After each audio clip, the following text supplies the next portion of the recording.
नमस्कार. जॉब माझा अपडेटवर आपल्या सर्वांचं पुन्हा एकदा स्वागत आहे विद्यार्थी मित्रांनो. तर पोलीस पाटील भरती 2026च्या अंतर्गत बीड जिल्हा आणि हिंगोली जिल्ह्यासाठी पोलीस पाटील भरती निघालेली आहेत विद्यार्थी मित्रांनो. त्यासाठी हिंगोली जिल्ह्याची जी काही पोलीस पाटील भरतीची जी परीक्षा आहेत ती 8 फेब्रुवारी रोजी होणार आहेत. तर त्यासाठीच विशेष जे काही प्रश्नमालिका आहे विद्यार्थी मित्रांनो ती आपण सुरू केलेली आहेत. तर याच्या आधीच्या व्हिडिओमध्ये आपण पोलीस पाटील भरती सराव प्रश्नपत्रिकेतील 40 प्रश्न ज्या विद्यार्थी मित्रांनो आपण बघितलेले होते, तर त्यापुढील आपण 30 प्रश्न उत्तरे ज्या विद्यार्थी मित्रांनो आजच्या व्हिडिओमध्ये बघणार आहोत. आणखी हिंगोली जिल्ह्यासंबंधित जे की जिल्हा विशेषचे जे की 10 प्रश्न विद्यार्थी मित्रांनो आणि बीड जिल्ह्याचे सुद्धा जिल्हा विशेषचे जे 10 प्रश्न आहेत याची माहिती विद्यार्थी मित्रांनो तुम्हाला पुढच्या व्हिडिओमध्ये मिळून जाईल. तर चला तर मग व्हिडिओला सुरुवात करू. तर बघा, आपला आजचा पहिला प्रश्न म्हणजेच 41व्या क्रमांकाचा प्रश्न आहे. पहिला अंध महिला क्रिकेट T20 विश्वकप कोणी जिंकला? पहिला अंध महिला क्रिकेट T20 विश्वचषक कोणी जिंकलेला आहे? तर बघा, पहिला जो काही अंध महिला क्रिकेट T20चा जो काही विश्वचषक म्हणजे जो काही वर्ल्ड कप आहे हा कोणत्या देशाने जिंकला आहे? तर याचं बरोबर उत्तर काय असणार आहे? तर ऑप्शन क्रमांक डी म्हणजेच भारत या देशाने म्हणजेच आपल्या भारत देशाने पहिला अंध महिला क्रिकेट T20 विश्वकप म्हणजेच पहिला ब्लाइंड वुमन वर्ल्ड कप जो आहे तो जिंकलेला आहे. त्यानंतर बघा, प्रश्न क्रमांक 42 माउंट सेमेरू ज्वालामुखीचा उद्रेक कोणत्या देशात झाला आहे? माउंट सेमेरू या ज्वालामुखीचा उद्रेक कोणत्या देशात झालेला आहे? तर याचं बरोबर उत्तर काय असणार आहे? तर बघा विद्यार्थी मित्रांनो, याचं बरोबर उत्तर असणार आहे ऑप्शन क्रमांक बी म्हणजेच इंडोनेशिया. तर इंडोनेशिया या देशामध्ये माउंट सेमेरू या ज्वालामुखीचा उद्रेक झालेला आहे.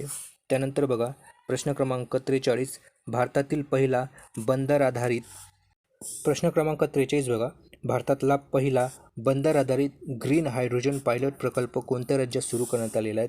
भारतातला जो की पहिला जो की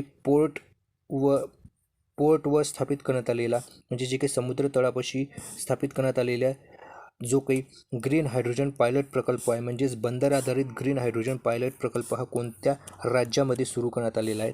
तर बघा, याचं बरोबर उत्तर असणार आहे ऑप्शन क्रमांक सी तमिळनाडू या राज्यामध्ये भारतातला पहिला बंदर आधारित ग्रीन हायड्रोजन पायलट प्रकल्प जो आहे म्हणजेच प्रोजेक्ट जो आहे तो सुरू करण्यात आलेला आहे. त्यानंतर बघा, प्रश्न क्रमांक 44 वैज्ञानिक प्रयोगांसाठी जगातील पहिली AI लॅब असिस्टंट सिस्टीम जगातली पहिली AI lab assistant system AILA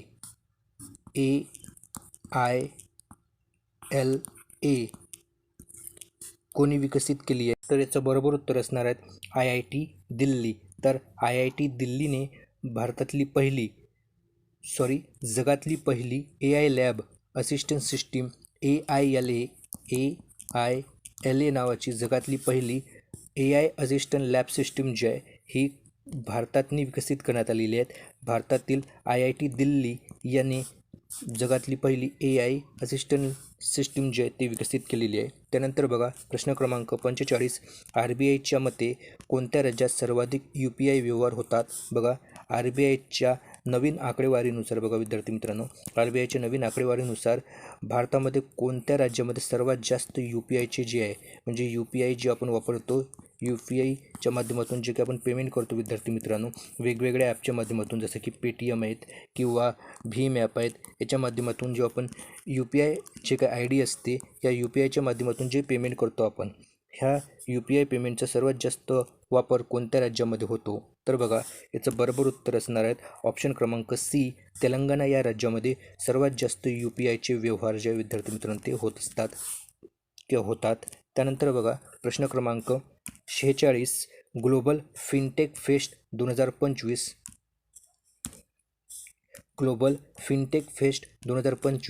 हे कोणत्या शहरामध्ये आयोजित करण्यात आलेले आहेत?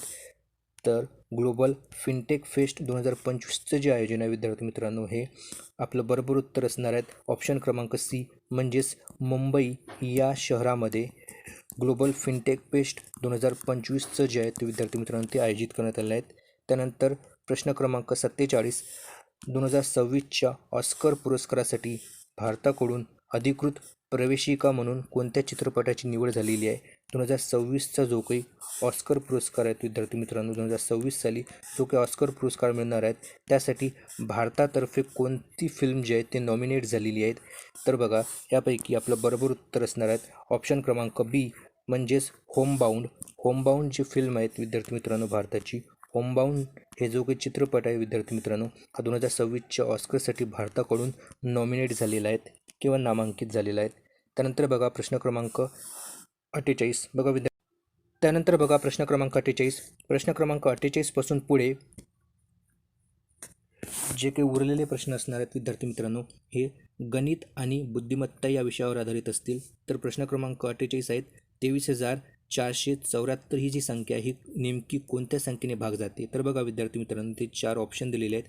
यापैकी बघा याच्यामध्ये प्रत्येकाच्यामध्ये 2 ही संख्या कॉमन दिलेली आहे, म्हणजे ही संख्या 2 तर निशेष भाग जाणारच, परंतु आपल्याला इतर कोणत्या संख्येने ही संख्या भाग जाईल हे शोधायचे आहे. तर बघा यामध्ये बघा विद्यार्थी मित्रांनो आपण सर्वप्रथम काय करू की 4 ही संख्या डिवाईड होते काही बघू. बघा विद्यार्थी मित्रांनो 4 कोणती संख्या भाग जायची असेल तर याचा एक नियम असतो, कोणत्याही संख्येचे शेवटचे जे 2 आकडे असतात किंवा 2 अंक आहेत ह्या संख्येला जर 4ने भाग जात असेल तर ही संख्या पूर्ण 4ने निशेष भाग जाणारी असेल. तर बघा विद्यार्थी मित्रांनो 74 ही संख्या 4ने निशेष भाग जाऊ शकते का? तर नाही. 74 या संख्येला 4ने भाग जात नाही. तुम्ही भाग देण्याचा प्रयत्न करा परंतु 74ला भाग जात नाही, म्हणजेच आपला ऑप्शन क्रमांक बी इथे काय आहे तर एलिमिनेट होईल. त्यानंतर बघा याच्यामध्ये 3 निशेष भाग जातो का बघायचा.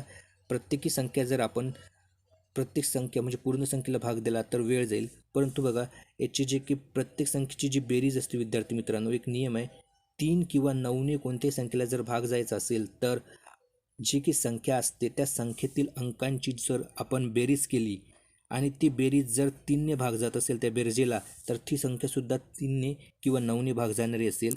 तर बघा सर्वप्रथम आपण काय करायचं, 2 आणि 3 5 आणि 4 9, 9 आणि 7 किती झाले 16 आणि 4 20. तर बघा विद्यार्थी मित्रांनो 20 ही संख्या 4ने निशेष भाग जाणारी आहे का? नाही, सॉरी 3ने, म्हणून हे सुद्धा ऑप्शन नसणार. त्यानंतर बघा ऑप्शन सी मध्ये 11 दिलेले आहेत. 11नं जर कोणती संख्या निशेष भाग जायची असेल तर याचा एक सुद्धा नियम असतो, तो म्हणजे कसा बघा विद्यार्थी मित्रांनो, इथे एक संख्या दिलेली आहेत, या संख्येतील जे काही समस्थानावरील जे अंक असतात आणि विषम स्थानावरील जे अंक असतात या समस्थानावरील अंकांची बेरीज करून वजा विषम स्थानावरील अंकांची बेरीज, म्हणजे समस्थानावरील अंकांची बेरीज वजा विषम स्थानावरील अंकांची बेरीज, या दोघाची जी वजाबाकी असते विद्यार्थी मित्रांनो ती जर 11 किंवा 0 येत असेल तर ती संख्या 11नं निशेष भाग जाणारी असेल. तर तुम्ही काय करायचे की इथे समस्थान विषम स्थानावरील अंक बघा, इथे 2 आहे 4 आहे आणि 4 बघा 2 आणि 4 किती झाले 6 आणि 4 10. तर हे विषम स्थानावरील अंकाची बेरीज आहे आणि समस्थानावरील अंक किती आहे तर 3 आणि 7 म्हणजेच 10. तर समस्थानावरील अंकाची बेरीज वजा विषम स्थानावरील अंकाची बेरीज किती येत 10 आहे. याचा दोघांचा जो काही फरक आहे तो किती येतो 0 येतो, म्हणजे ही संख्या 11ने निशेष भाग जाणारी का असणार का विद्यार्थी मित्रांनो? तर हो, कारण दोन्ही संख्येचा जो काही डिफरन्स आहे तो जर 11 किंवा 0 येत असेल तर ती संख्या 11ने निशेष भाग जाणारी असेल, म्हणून इथे ऑप्शन क्रमांक सी हे आपलं बरोबर उत्तर होईल.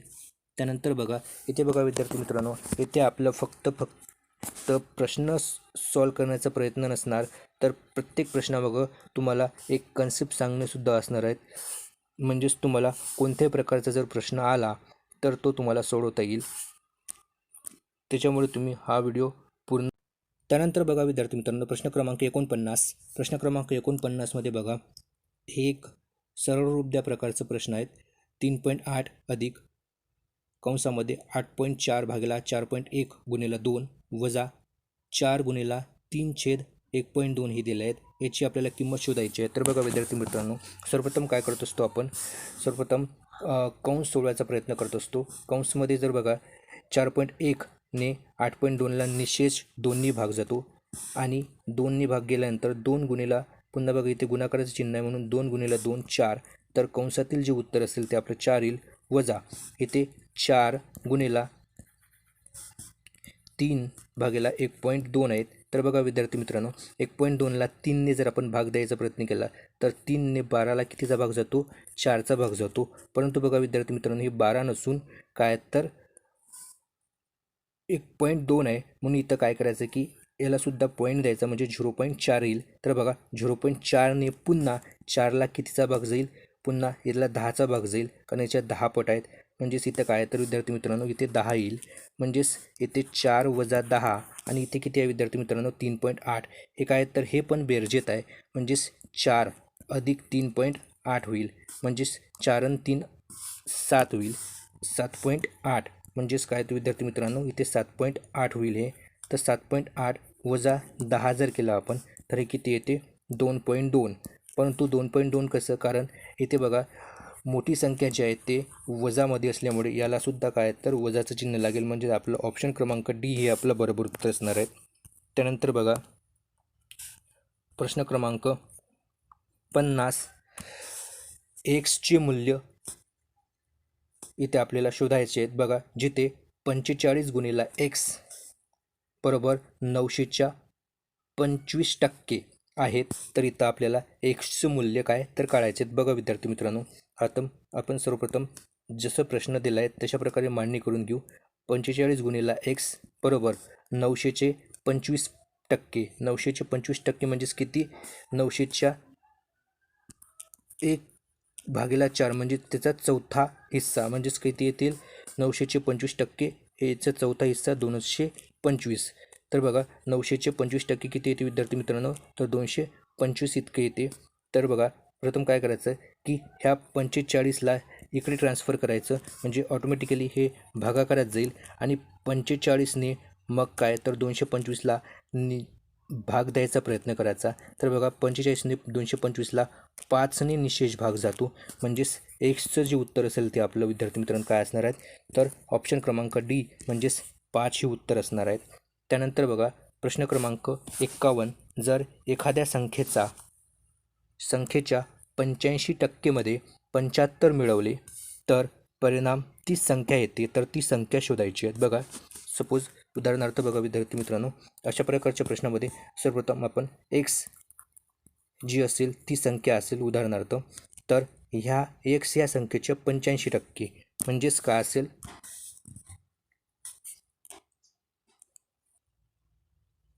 तर बघा विद्यार्थी मित्रांनो, सर्वप्रथम काय करायचं आहे की एक्स ही संख्या असेल तर एक्सचे 85% म्हणजे 85 एक्स भागेला 100 हे काय तर पर्सेंटेजचे आपण काय तर दशांश अपूर्णांकात काय त्याचं रूपांतर केलं आहे. म्हणजे हे जे काय तर 85% अधिक आपण याच्यामध्ये जर 75 ॲड केले तर आपल्याला काय सांगितलं आहे की 30 संख्या म्हणजेच एक्सच भेटत असेल, तर आपल्याला ह्या एक्सची किंमत शोधायची आहे. बघा विद्यार्थी मित्रांनो, अशा प्रकारे आपल्याला काय तर प्रश्न दिलेले आहेत. आपण प्रश्नाची अशा प्रकारे मांडणी करून घेतली आहे.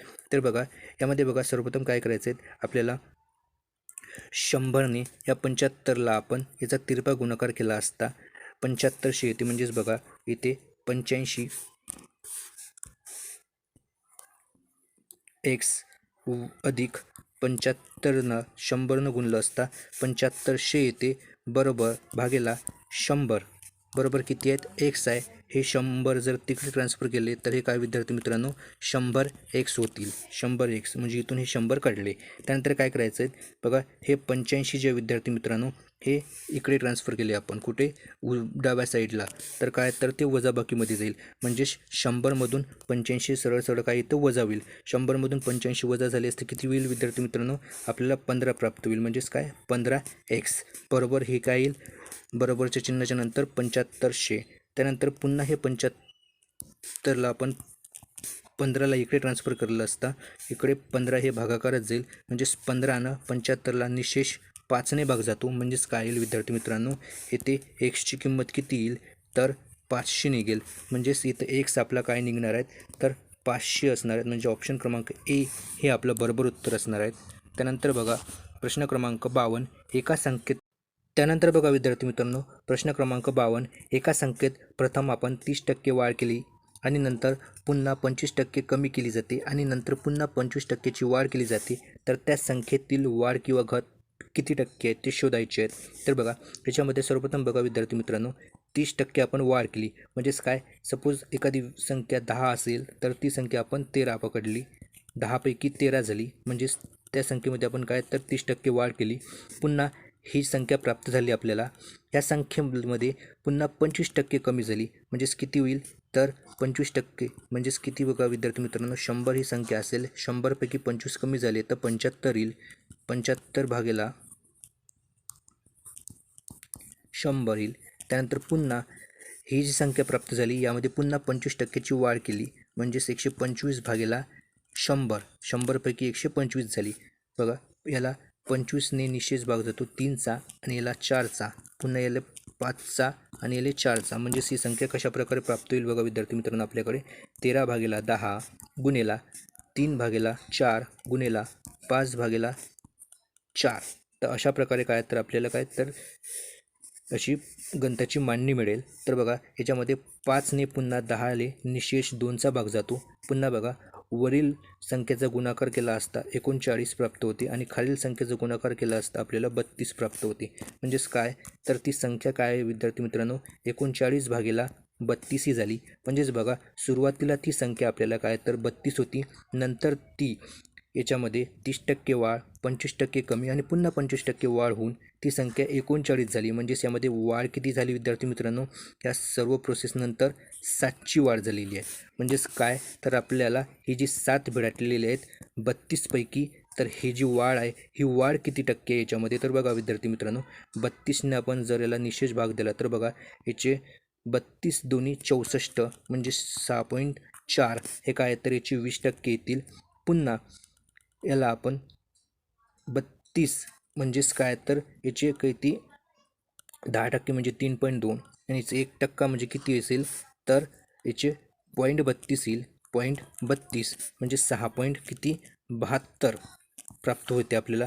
जर याचे आपण 20% पकडले तर 6.4 येते. 6 जर 4 याच्यात आपण ॲड केले 6 तर किती होते विद्यार्थी मित्रांनो, याच्यामध्ये 4 ॲड केले असता 7 प्राप्त होते, म्हणजे 7.2 प्राप्त होते. तर बघा विद्यार्थी मित्रांनो यापैकी जे काही उत्तर आपलं सर्वात जवळचं असेल म्हणजेच 7.2 आणि एक आहेत 6.72, तर याच्यापैकी बघा विद्यार्थी मित्रांनो 7.2 हे सर्वात जवळचं उत्तर असल्यामुळे आपलं बरोबर उत्तर काय होईल तर 22 होईल. म्हणजेच याच्यामध्ये आपण 22%ची काय तर वाढ केलेली आहे. त्यानंतर बघा प्रश्न क्रमांक 53, एचे उत्पन्न हे बीच्या उत्पन्नापेक्षा 24% जास्त आहे, तर बीचे उत्पन्न हे एच्या उत्पन्नापेक्षा किती टक्क्यांनी कमी आहे. तर बघा एचे उत्पन्न बीच्या उत्पन्नापेक्षा 24ने जास्त आहे. बघा एचं उत्पन्न उदाहरणार्थ विद्यार्थी मित्रांनो बीच्या उत्पन्नापेक्षा, तर बीचं उत्पन्न हे 100 रुपये असेल आणि एचं उत्पन्न याच्यापेक्षा किती टक्के जास्त आहे तर 24% म्हणजे 124 रुपये. म्हणजेच एचं उत्पन्न किती होईल विद्यार्थी मित्रांनो 124 होईल. तर आता आपल्याला काढायचं काय तर बीचं उत्पन्न एच्या उत्पन्नापेक्षा किती टक्क्याने कमी आहे. तर बघा बीचं उत्पन्न एच्या उत्पन्नापेक्षा किती कमी आहे 24 कमी आहे. म्हणजेच 124पैकी 124च्या 24% ज्या विद्यार्थी मित्रांनो काय तर तेवढं उत्पन्न जे आहे याच्यापेक्षा हे कमी आहे. म्हणजेच बघा काय येईल तर काय बघा विद्यार्थी मित्रांनो आपल्याकडे हे 24 भागेला 124% हे आपल्याला काय तर किंमत प्राप्त होते. तर ह्या पर्सेंटेजला 100ने गुणलं असता ज्या विद्यार्थी मित्रांनो ते आपल्याला काय उत्तर मिळेल तर बघा 24 भागेला 124 हे काय तर पर्सेंटेजचं आपण संख्येमध्ये रूपांतर केलं आहे गुणिला 100 करून. तर बघा येथे 24 गुणिला 100 किती होईल तर 2400 होईल भागेला 124. तर बघा विद्यार्थी मित्रांनो यापैकी जे उत्तर या संख्येला भाग जाणार असेल ते असेल. तर प्रश्न क्रमांक 54 बघा विद्यार्थी मित्रांनो, प्रश्न क्रमांक 54 आहेत. एखाद्या वस्तूला त्याच्या खरेदी किमतीपेक्षा 37.5%ने जास्त चिन्हांकित केले आहे. जर 9.09%ची सूट दिली तर नफ्याची टक्केवारी किती असेल. तर बघा इथे 4 ऑप्शन दिलेले आहेत, जसे की ऑप्शन क्रमांक ए 25, बी 15, सी 10 आणि डी 20. तर बघा विद्यार्थी मित्रांनो अशा प्रकारचा जो प्रश्न असते या प्रकारचे प्रश्न सॉल्व करण्यासाठी सर्वप्रथम काय असते की हे जे पर्सेंटेजमध्ये जे व्हॅल्यू दिली आहे विद्यार्थी मित्रांनो आणि हे दशांश चिन्हामध्ये दिलेली आहेत, तर अशा प्रकारचे जे काही पर्सेंटेज असते, जे पूर्ण संख्या नसते, तर यासाठी दशांश अपूर्णांकाचा उपयोग केला जातो अशा प्रकारचे प्रश्न सॉल्व्ह करण्यासाठी. तर तुम्हाला मी सर्वप्रथम ह्या दशांश अपूर्णांकाची म्हणजे ह्या टक्केवारीची दशांश अपूर्णांक कोणकोणती असतात तर त्याचा तुम्हाला चार्ट दाखवतो. तो चार्ट विद्यार्थी मित्रांनो तुम्ही नोट डाऊन करून घ्या आणि तो पाठ करा. म्हणजेच तुम्हाला अशा प्रकारचे प्रश्न तुम्हाला जेव्हा तुम्ही सॉल्व्ह करत असाल तर तेव्हा तुम्हाला प्रॉब्लेम जाणार नाही सॉल्व्ह करायच्या वेळेस. तर बघा विद्यार्थी मित्रांनो, हा एक प्रकारचा चार्ट आहे. बघा इथे 50%साठी दशांश अपूर्णांक आपण 1/2 वापरतो. जर 33.33% असेल तर त्यासाठी 1/3 असते. 25%साठी 1/4, 20%साठी 1/5, त्यानंतर 16.66% जर तुम्हाला पर्सेंटेजमध्ये जर व्हॅल्यू दिली असली आणि त्याचं जर तुम्हाला उत्तर काढायचं असेल तर सोपं होण्यासाठी तुम्हाला त्याचा दशांश अपूर्णांकाची आवश्यकता असते. तर बघा 16.66%चा दशांश अपूर्णांक हा 1/6 असतो. म्हणजेच काय तर बघा विद्यार्थी मित्रांनो, इथे 1/6 म्हणजे 6पैकी 1 भाग म्हणजे 16.66 असते. तर बघा विद्यार्थी मित्रांनो, आपल्याला जो काही परीक्षेमध्ये जो काही आपल्या प्रश्नपत्रिकेत जो काही प्रश्न दिला आहे त्यामध्ये आपल्याला 37.5 हे टक्केवारी दिलेली आहे. 37.5 या टक्केवारीचं जे काही दशांश अपूर्णांक आहे विद्यार्थी मित्रांनो ते 3/8 इतकं आहे. आणि एक दिला आहे आपल्याला 9.09%.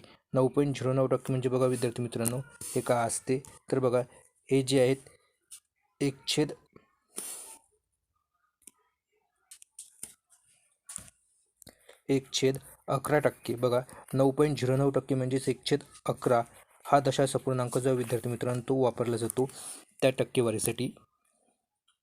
तर सर्वप्रथम तुम्ही हे जे काही दशांश अपूर्णांक, तर आता आपण प्रश्न बघूया विद्यार्थी मित्रांनो. बघा 37.5%साठी 3/8 हा दशांश अपूर्णांक वापरला आहे.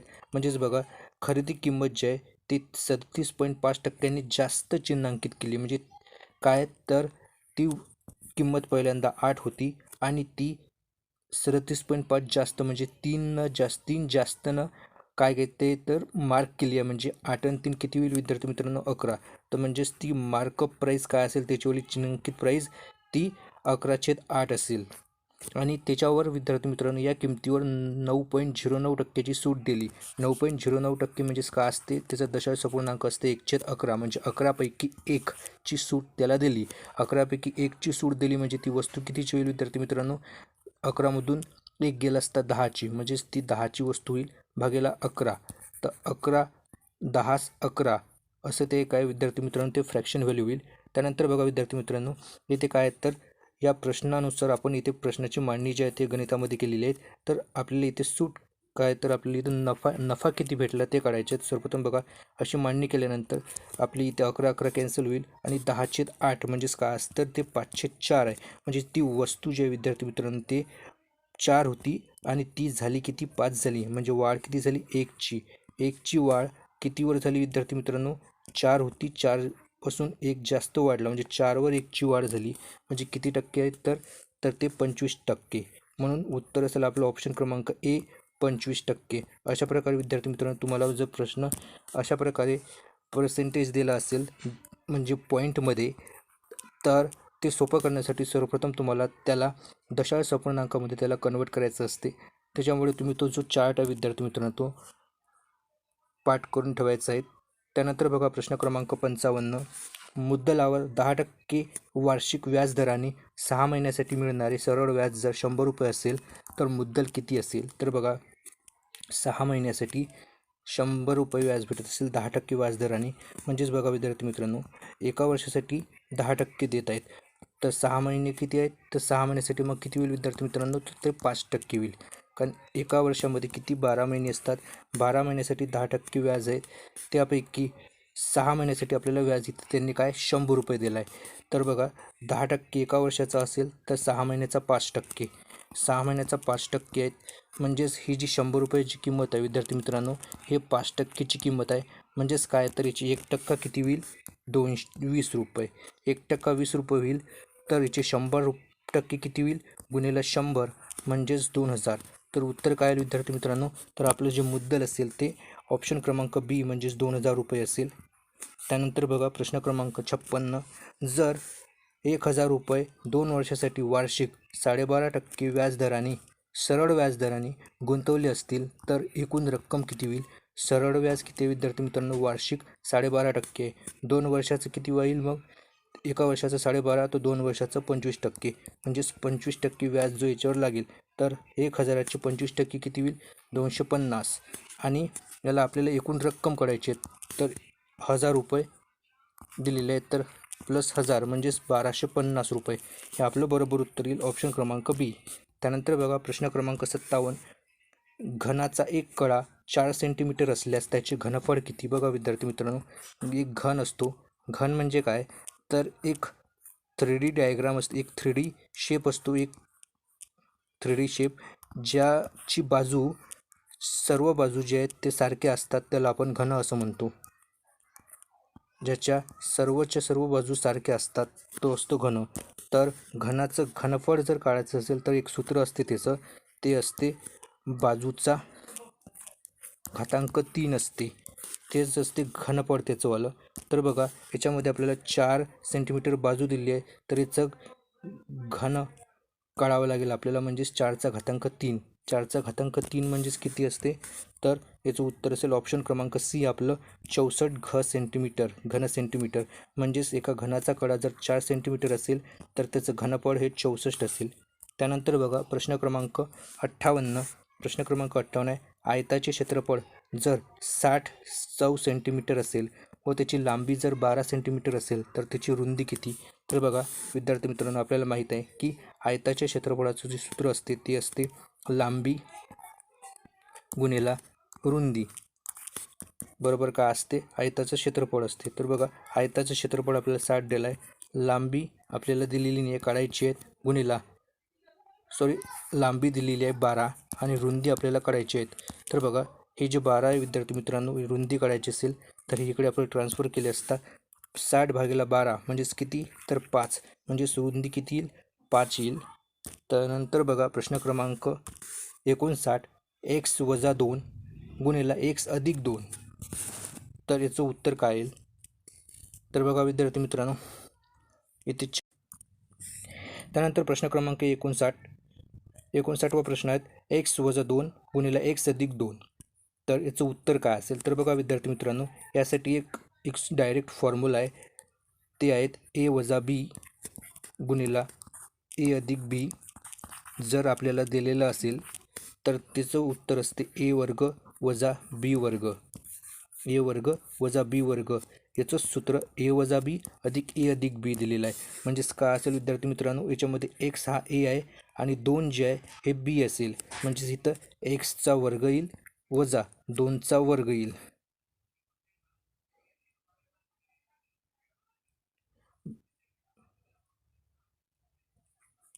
म्हणजेच x वर्ग वजा 2 वर्ग किती येते, 4, म्हणजेच x वर्ग वजा 4 हे आपलं काय तर विद्यार्थी मित्रांनो उत्तर असेल. म्हणजेच ऑप्शन क्रमांक बी हे आपलं बरोबर उत्तर असेल. परंतु विद्यार्थी मित्रांनो, जर तुम्हाला परीक्षेतनी जर फॉर्म्युला जो असते हा आठवला नाही तर तुम्ही बेसिक डायरेक्ट इथे जे काही 2 संख्या दिलेल्या आहेत याचा गुणाकार करून सुद्धा तुम्ही बेसिकप्रमाणे ज्याप्रमाणे प्रश्न आपण सॉल्व करत असतो त्याप्रमाणे सुद्धा सॉल्व करू शकता. सर्वप्रथम काय करायचं, जर अशा प्रकारचे 2 समीकरण आपल्याला दिले असेल कंसामध्ये आणि त्याचा गुणाकार असेल तर सर्वप्रथम काय करायचं की जे पहिलं जे पद आहे जसे की x - 2 यापैकी पहिल्या पदातील जे पहिलं अक्षर आहे जसे की हे एक्सने सर्वप्रथम दुसऱ्या कंसातील जे काही दोन्ही पद आहेत त्याच्यासोबत त्याचा गुणाकार करायचा, म्हणजे x गुणिले x केला असता x² येईल. त्यानंतर xनं 2ले गुणलं असता अधिक 2x येईल. त्यानंतर पुन्हा मग या 2नं xली गुणायचं, 2ने xली गुणलं असता वजा, हे वजाचे 2 आहे म्हणून वजा 2x. त्यानंतर वजा 2नं अधिक 2ले जर गुणलं तर 2 गुणिले 2 4 येते, परंतु 1 अधिक 1 वजा असेल तर त्याचं गुणाकार जो असते ते सुद्धा वजा येईल, म्हणजे वजा 4 येईल. तर बघा इथे अधिक 2 आणि वजा 2, तर हे काय, तर इथून हे काट होईल विद्यार्थी मित्रांनो, अधिक म्हणजे ह्या +2 मधून वजा 2 वजा झाले असता इथे काय तर x वर्ग वजा हे वजा येईल -4, तर हे उत्तर अशा प्रकारे आपल्याला प्राप्त होते जर तुम्हाला डायरेक्ट फॉर्म्युला पाठ नसेल तर. त्यानंतर बघा प्रश्न क्रमांक 60, जर x बरोबर 2 असेल तर याचं मूल्य किती असेल. बघा विद्यार्थी मित्रांनो, इथे समीकरण दिलेलं आहे. ह्या समीकरणामध्ये तुम्हाला एक्सच्या जागी 2 पुट करायचं आहे, तुम्हाला डायरेक्ट उत्तर मिळून जाईल. बघा 3 गुणिला एक्सचा वर्ग म्हणजेच काय असते 4 वजा 2, 3 गुणिले 4 किती येते 12 वजा 2 किती येईल. ऑप्शन क्रमांक बी ही आपलं बरोबर उत्तर येईल. त्यानंतर बघा विद्यार्थी मित्रांनो, इथून पुढे 10 प्रश्न बुद्धिमत्ता चाचणीवर असतील. तर बघा इथे कॅट बरोबर DBU असेल तर डॉग बरोबर काय असेल. तर बघा विद्यार्थी मित्रांनो, इथे बघा कॅट दिला आहे, कॅटमध्ये बघा इथे सी आहे, ह्या सीचं हे जे शब्द बनलेला आहे विद्यार्थी मित्रांनो, इथे कोणती ना कोणती एक क्रिया घडल्यानंतर बनलेली आहेत. बघा इथे सीच्या नंतर इथं डी दिला आहे सीच्या ऐवजी, म्हणजेच बघा सीच्या नंतर डी येतो म्हणजे +1 केला आपण, एच्या नंतर बी येतो इथंसुद्धा +1 केला आहे, टीच्या नंतर यू येतो. म्हणजेच आपल्याला लॉजिक काय लागलं विद्यार्थी मित्रांनो, की समोरील एक अक्षर घ्यायचं, म्हणजेच डीच्या नंतर काय असते ई, ओच्या नंतर काय असते पी, आणि जीच्या नंतर जे की आपली इंग्रजी अक्षर मला, त्यानंतर जीच्या नंतर काय येते तर जीच्या नंतर येते एच, म्हणजेच आपलं उत्तर काय होईल EPH, म्हणजेच ऑप्शन क्रमांक 1 आपलं उत्तर असेल.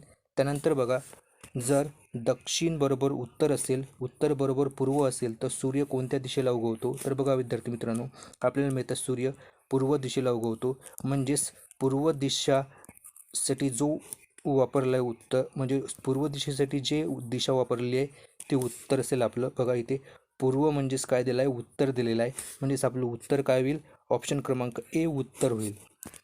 त्यानंतर बघा प्रश्न क्रमांक 63, खालीलपैकी वेगळा घटक कोणता. बघा गाय, शेळी, वाघ, मेंढी. तर बघा यापैकी वेगळा घटक कोणता असेल तर याचं बरोबर उत्तर असेल ऑप्शन क्रमांक सी हे आपलं बरोबर उत्तर होईल, कारण इतर सर्व पाळीव प्राणी आहेत आणि वाघ हा जंगली आहे, त्याच्यामुळे हे वेगळं भरते. त्यानंतर बघा प्रश्न क्रमांक 64, 9 बरोबर 81 असेल तर 8 बरोबर किती. बघा विद्यार्थी मित्रांनो, 9चा संबंध जसा 81शी आहे तसाच 8चा संबंध कोणत्या संख्येशी आहे हे उत्तर काढायचं आहे. तर बघा 9च्या नंतर 81, बघा 81 हा 9चा काय विद्यार्थी मित्रांनो वर्ग आहे, म्हणजेच इथंसुद्धा आपल्याला 8चा वर्ग घ्यावा लागेल जो की 64 येतो, म्हणजेच आपलं उत्तर काय होईल ऑप्शन क्रमांक सी 64 होईल. त्यानंतर बघा खालीलपैकी विषम संख्या कोणती. बघा 3, 5, 7, 8. तर बघा विद्यार्थी मित्रांनो, याचं बरोबर उत्तर काय होईल तर ऑप्शन क्रमांक डी हे आपलं बरोबर उत्तर होईल. त्यानंतर बघा जर मंडेला आपण 1, 2, 3, 4, 5, 6 असं लिहिलं तर डे जो असते तो कशा प्रकारे लिहाल. तर बघा विद्यार्थी मित्रांनो, आपल्याला इथे दिला आहे मंडेसाठी आपण या अक्षराचा वापर केला आहे. यामध्ये बघा डे हा शब्द दिलेला आहे आपल्याला, तर डेसाठी इथं बघा 4, 5, 6 आहे, म्हणजेच डेचं उत्तर आपलं 4, 5, 6 म्हणजेच ऑप्शन क्रमांक बी होईल. त्यानंतर बघा प्रश्न क्रमांक 67, 10 लोकांच्या रांगेत राम वरून चौथा आहे. बघा 10 लोकांच्या रांगेत राम, बघा इथे 10 जण आहे, तो वरून जसं की 1, 2, 3, 4, 5, 6, 7, 8, 9, 10, तर वरून राम जो इथं चौथा आहे, तर खालून तो कितवा असेल. बघा खालून कितवा असेल मग तो, तर खालून 1, 2, 3, 4, 5, 6, तर खालून तो 6वा असेल. अशा प्रकारे तुम्ही उत्तर काढू शकता. परंतु इथे जर इथे 10च लोक दिले आहे, परंतु इथं 10पेक्षा जास्त 100, 200, 300 अशा प्रकारे जर प्रश्न विचारला तर तेव्हा उत्तर कसं काढायचं. बघा विद्यार्थी मित्रांनो, काय करायचं, उदाहरणार्थ इथे 10च्या ऐवजी तुम्हाला 150 लोक असेल आणि हा 4च्या ऐवजी जर तो 50व्या क्रमांकावर असेल तर तो वरून, तर खालून तो कितव्या क्रमांकावर आहेत. अशा प्रकारे जर प्रश्न विचारला तर काय करायचं. टोटल विद्यार्थी किती विद्यार्थी मित्रांनो, तर एकूण टोटल जण आहे 150, त्यामध्ये काय करायचं की जो वरून दाखवल्याचा नंबर आहे तो वजा करायचा, म्हणजे तो किती होईल, ते वजा केला तर 100 येईल. ओके. त्यानंतर मग काय करायचं विद्यार्थी मित्रांनो, हे 100 आहे आणि म्हणजेच काय तर आणि त्याच्यामध्ये +1 करायचा, म्हणजेच त्याची जे दुसऱ्या दिशेची म्हणजे खालून विचारलं तर खालून, आणि वरून विचारलं किंवा डावी बाजूकडून किंवा उजवी बाजूकडून म्हणजेच त्याच्या अपोजिट साईडकडून जर तुम्हाला उत्तर विचारलं तर तुम्ही काय करायचं की जे एकूण संख्या आहे त्याच्यातून त्याचा जो काही त्या प्रश्नामध्ये जे काही नंबर दिलेला आहे त्याच्या अपोजिट साईडकडून तो वजा करायचा आणि +1 करायचं. तेव्हा तुमची काय तर त्याच्या अपोजिट साईडमधून तुमचा जो नंबर असते, जसं की डावी बाजूकडून जर प्रश्नामध्ये जर तुम्हाला डावी बाजूकडून त्याची जर पोझिशन दिली असली आणि उजव्या बाजूकडून विचारलं तर तेव्हा काय करायचं की डाव्या बाजूची व्हॅल्यू एकूणमधून वजा करून +1 करायचं, तेव्हा त्याची उजव्या बाजूकडूनची पोझिशन आपल्याला मिळेल. म्हणून इथं अशा प्रकारेच आपल्याला 6 असं उत्तर प्राप्त होते. त्यानंतर बघा प्रश्न क्रमांक 68.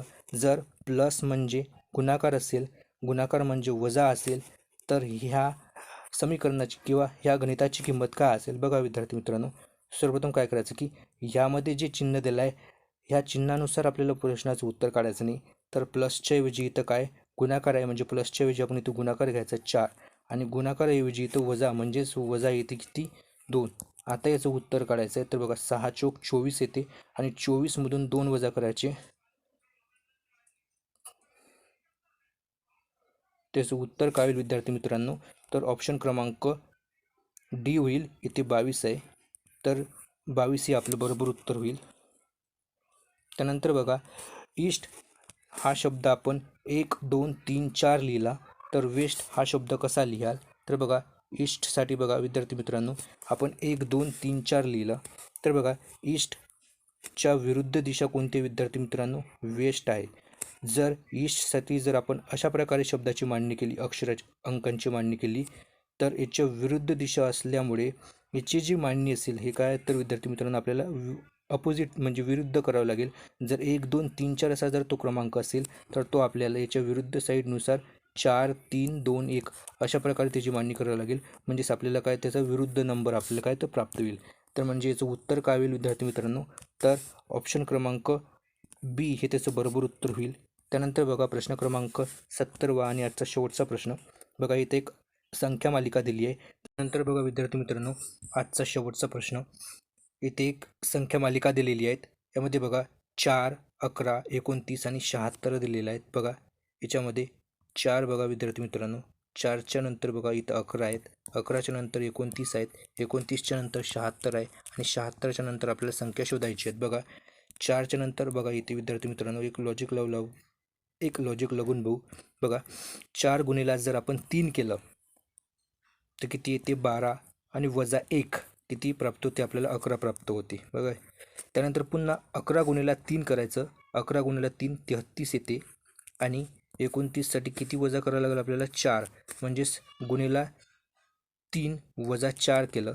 त्यानंतर पुन्हा 29 गुणिला 3 केलं असता 87 प्राप्त होते आणि 87साठी याच्यातून आपल्याला 76 प्राप्त करण्यासाठी याच्यातून आपल्याला किती वजा करावं लागेल? जर आपण 11 वजा केले विद्यार्थी मित्रांनो तर आपल्याला 76 प्राप्त होते. म्हणजे आपल्याला लॉजिक लागलं विद्यार्थी मित्रांनो काय तर जी संख्या दिलेली आहे ह्या संख्येला प्रत्येकी 3 गुणायचं आणि नंतर याच्या आधीची जी संख्या असते ती त्यातून वजा करायची. 4च्या आधी कोणतीच संख्या नाही म्हणून याची 1 वजा झाला आहे. परंतु याच्या पुढील ज्या संख्या जसं की 11 गुणिला 3 केला 33 येते आणि 33मधून जर 4 वजा केले तर 29 प्राप्त होते. पुन्हा 29 गुणिले 3 केल्यानंतर 87 येते आपल्याकडे आणि 87मधून जर आपण हे आधीचे 11 वजा केले तर आपल्याला कोणती संख्या प्राप्त होते? 76. तर अशाच प्रकारे जर प्रश्नाची सिरीज सुरू राहिली तर 76 गुणिले 3 जर केलं आपण आणि वजा आपल्याला मग काय 29 करावं लागेल. तर बघा 76 गुणिले 3 किती येईल? 6×18 आणि 7×21 21 आणि 1 22 होईल. हातचा 1 वजा हे जर 29 वजा केले आपण 228मधून तर आपल्याला उत्तर किती मिळेल विद्यार्थी मित्रांनो? तर 199. उत्तर आहे का? तर आहे. ऑप्शन सी हे त्याचं बरोबर उत्तर असेल. तर अशा प्रकारे विद्यार्थी मित्रांनो हे लॉजिक आहेत. इथं तुम्ही संख्या मालिकेतनी कोणत्याही प्रकारे तुमचं जे लॉजिक लागते ते लावण्याचा प्रयत्न करायचा आहे. कधी कधी इथे कोण संख्येमध्ये डायरेक्ट डिफरन्स दिलेला असतो, तर कधी ह्यामधील जो फरक असतो तो एखाद्या संख्येचा स्क्वेअर असतो किंवा गुणाकार असतो किंवा वजाबाकी किंवा बेरीज असू शकते. तर लॉजिक कोणते असू शकते? तर बघा विद्यार्थी मित्रांनो, अशाच प्रकारचे प्रश्न जे आहेत आपल्याला पोलीस पाटील भरतीमध्ये विचारले जातात. एवढ्याच लेवलचे प्रश्न जे आहेत विद्यार्थी मित्रांनो परीक्षेत विचारले जातात. याच्यामध्ये जे प्रश्न घेतलेले आहेत मी, यामध्ये काही प्रश्न हे इझी लेवलचे होते, तर काही प्रश्न हे मीडियम लेवलचे होते. तर हार्ड लेवलपर्यंत काही परीक्षेतनी आपल्याला इथं परीक्षेत प्रश्न विचारले जात नाही.